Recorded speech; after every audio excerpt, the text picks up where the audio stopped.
Hello friends, আসসালামু আলাইকুম। আজকে আপনাদের সামনে নিয়ে এলাম দারাজের মিস্ট্রি বক্স আনবক্সিং। চলুন দেরি না করে শুরু করা যাক।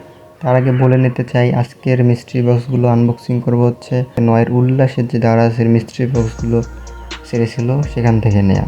এক একটা করে মিস্ট্রি বক্সের দাম পড়েছে ডেলিভারি চার্জ 188 টাকা। চলুন তাহলে দেরি না করে শুরু করা যাক, দেখি কী পাই আমরা।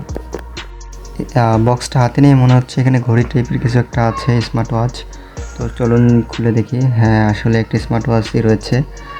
দেখতে মোটামুটি সুন্দর। চলেন আনবক্সিং করে দেখি আসলে কাজ করে কি না।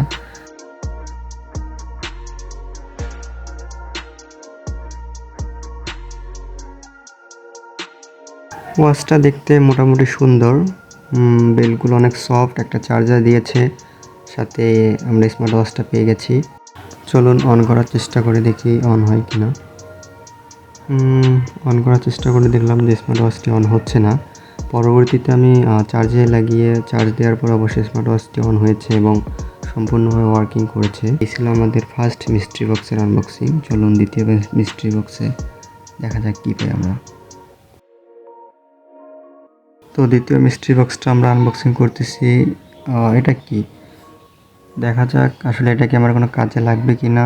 এটা কি আসলে বুঝতেছি না কি, এটা আসলে আমার কাজে লাগার মতো কোনো জিনিস না। এটা মনে হচ্ছে কোনো চেনের কোনো অংশ বা কিছু একটা হয়তো হবে, মোটরসাইকেল অথবা অন্য কিছুর চেন। এটা কি বুঝতেছি না। পরবর্তীতে এটা আমি দারাজে সার্চ দিয়ে ইউটিউবে দেখলাম যে এটা কোনো গিটারের সাথে সংযোগ করতে হয়। হয়তো সাধারণ গিটারকে স্মার্ট গিটারে রূপান্তর করা, অর্থাৎ ইলেকট্রিক গিটারে রূপান্তর করার জন্য এটি ব্যবহার করা হয়। তো এই ছিল আজকের আমাদের মিস্ট্রি বক্সের আনবক্সিং। সকলে ভালো থাকবেন, সুস্থ থাকবেন এবং চ্যানেলটিকে অবশ্যই সাবস্ক্রাইব করবেন।